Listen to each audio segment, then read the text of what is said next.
হেই, আমি রিয়া নতুন একটা মিনি ব্লগ নিয়ে উপস্থিত হলাম। তো সকাল সকাল দেখো কী সব নিয়ে বসে পড়েছি। এখানে আমি খাচ্ছি লেবু জল। আর আমার লেবু জলটা খাওয়া দেখে বুঝতেই পারছো আমার কতটা বিরক্ত লাগে এই লেবু জল খেতে। তারপর তাড়াতাড়ি স্নান টান করে চলে গেছি গোপাল পুজো করতে। এখানে দেখো আমি গোপাল পুজো করছি কী সুন্দরভাবে স্নান করিয়ে ওকে মুছিয়ে দিচ্ছিলাম টাওয়াল দিয়ে। তারপরে এখানে দেখো আমি ওকে জামা পরাচ্ছি সুন্দর করে। আমার গোপাল পুজো করতে না খুবই ভালো লাগে। তো দিনটা ছিল সোমবার, আমার উপোসও ছিল আর শিবের মাথায় জল ঢালারও ছিল।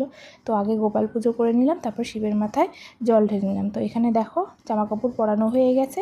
আর এখন আমি ওকে জুয়েলারিগুলো পরাচ্ছি, চুল পরাচ্ছি, মুকুট পরাচ্ছি। দেখো কী সুন্দর, কী যে ফাইন লাগছে দেখতে আমার গোপালকে, সে আমি বলে বোঝাতে পারবো না। সামনে থেকে ভিডিও ক্লিপটা নেওয়া হয়নি, নাহলে সামনে থেকে দেখলে আরও সুন্দর লাগতো।